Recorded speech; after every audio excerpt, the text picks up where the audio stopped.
Bek Timnas Indonesia, Jay Izzes, mengalami momen yang sangat spesial ketika mengukir debutnya saat melawan Vietnam dalam lanjutan putaran kedua kualifikasi Piala Dunia 2026 zona Asia. Ada banyak kenangan berkesan yang diingat Jay Izzes saat mencatatkan laga pertamanya bersama Timnas Indonesia itu, utamanya berkaitan dengan keangkeran Stadion Utama Gelora Bung Karno hingga magis lagu Indonesia Raya. Pemain yang kini berkarir di kasta kedua Liga Italia bersama Venezia itu menyebut, dirinya sebetulnya sudah pernah singgah di Gelora Bung Karno. Momen ini tepatnya pada saat dia menjalani proses naturalisasi pada Desember tahun 2023. Sebenarnya sulit untuk diungkapkan dengan kata-kata seberapa istimewanya bermain di Gelora Bung Karno. Saya pernah ke stadion itu pada Desember tahun lalu bersama dengan Tom Haye, kata Jay Izzes. Kami mendapat kesempatan tur, kami lihat semuanya di sana. Tapi tentu stadionnya kosong. Saya pikir saat itu, kalau stadion ini full dengan supporter dan suara-suara mereka yang akan kita dengar. Dan itu benar-benar terjadi, imbuhnya. Pemain berusia 23 tahun itu merasa sangat takjub saat menjalani sesi pemanasan sebelum laga melawan Vietnam. Padahal, sebetulnya tribun penonton masih banyak yang lowong karena belum semua penonton masuk. Jay Izzes pun akhirnya bisa mengalami sendiri keangkeran Gelora Bung Karno ketika dipenuhi penonton. Dia menyaksikannya ketika berjalan keluar dari lorong menuju lapangan sebelum pertandingan dimulai. Sebelum pertandingan mulai, saya ke lapangan dan sudah berganti baju. Waktu itu belum full penonton, tetapi itu sudah wow. Ini momen yang spesial. Setelah itu, kami masuk ke dalam lagi dan prepare, ujarnya. Kami diberi instruksi dari semua pelatih. Setelah itu, kami ke lapangan dan momen itu sangat spesial. Saat berjalan ke lapangan, saya lihat stadionnya sudah full penonton, tambahnya. Kejutan lainnya yang dialaminya saat momen menyanyikan lagu kebangsaan Indonesia Raya sebelum pertandingan bersama seluruh supporter. Jay Izzes pun langsung merinding saat ikut menyanyi bersama-sama. Namun, setelah laga dimulai, dia mengalihkan fokusnya untuk menghadapi situasi yang ada di atas lapangan. Sebelum pertandingan dimulai, kami menyanyikan lagu kebangsaan Indonesia Raya. Saya sangat merinding di momen itu. Saat berdiri di sana dan mendengarkan semua orang bernyanyi bersama, ujarnya. Sangat bangga untuk negara, passion kita keluar. Dan setelah itu kami mulai pertandingan. Ketika laga berjalan, kami lebih fokus di dalam lapangan. Saya berusaha menjalankan tugasku dengan benar, lanjutnya.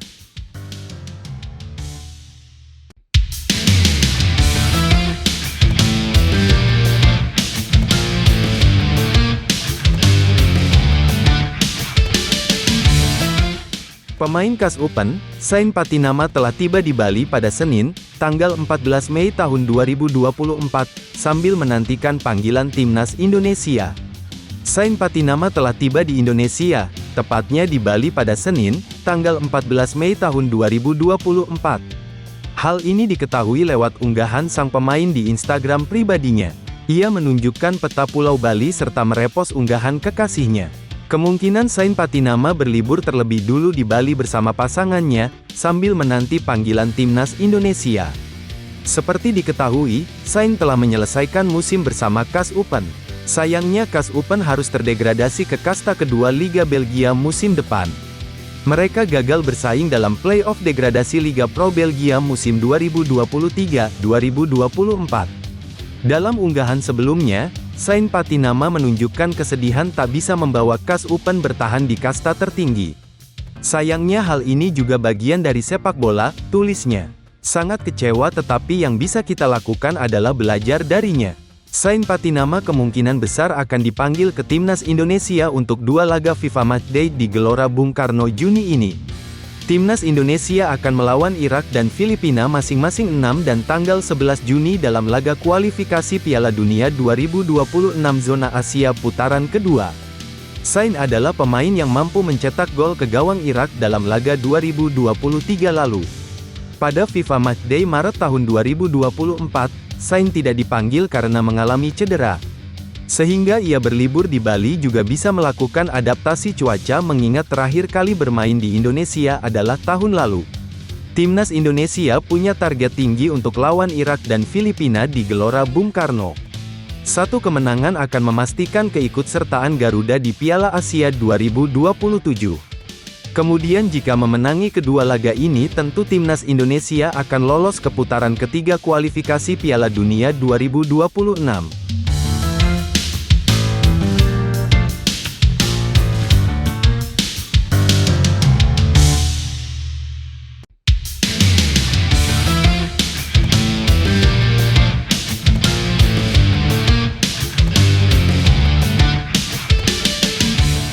Winger timnas Indonesia, Ragnar Oratmangun, mengaku sudah tak sabar untuk kembali melanjutkan perjuangannya pada lanjutan putaran kedua kualifikasi Piala Dunia 2026 zona Asia.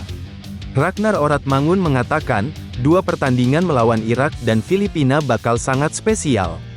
Sebab, timnas Indonesia akan memainkan duel ini di kandangnya, Stadion Utama Gelora Bung Karno. Bagi pemain berusia 26 tahun itu, ini akan menjadi momen pertamanya bermain di Gelora Bung Karno. Sebab, pada kesempatan sebelumnya, dia belum bisa diturunkan Sintayong saat menjamu timnas Vietnam pada tanggal 21 Maret tahun 2024. Dua laga ini memang jadi momen krusial bagi timnas Indonesia. Sebab, laga ini akan sangat menentukan posisi akhir skuad Garuda di tangga klasemen grup F guna lolos ke putaran ketiga kualifikasi Piala Dunia 2026 zona Asia. Saya berharap bisa memperlihatkan permainan yang bagus di stadion kita. Saya sangat berharap bisa melakukan debutku di SUGBK, kata Ragnar Oratmangun.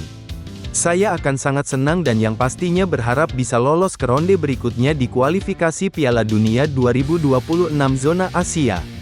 Itu yang paling penting. Saya pikir semua orang tahu itu juga, imbuhnya.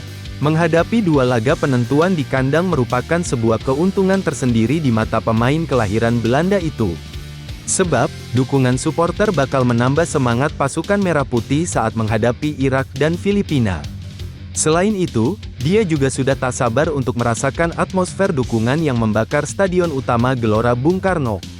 Menurutnya, ini menjadi momen yang sudah dinanti-nanti sejak resmi menjadi WNI. Hal yang bagus juga bahwa kita akan bermain di kandang sebanyak 2 kali. Saya berharap bisa mendapatkan pengalaman yang lebih dengan supporter. Karena, pertandingan pertama kemarin kita menang, tapi saya tidak bermain, ujar Ragnar. Jadi, rasanya sedikit berbeda. Pada pertandingan kedua melawan Vietnam, kita menang dan saya bisa bermain. Namun, setelah pertandingan, kita langsung balik ke Belanda, tambahnya. Duel melawan Irak menjadi ajang balas dendam tersendiri bagi skuad merah putih. Sebab, pada pertemuan pertama, tepatnya pada laga pembuka grup F, timnas Indonesia digasak Irak dengan skor 1-5, dan imbang melawan Filipina.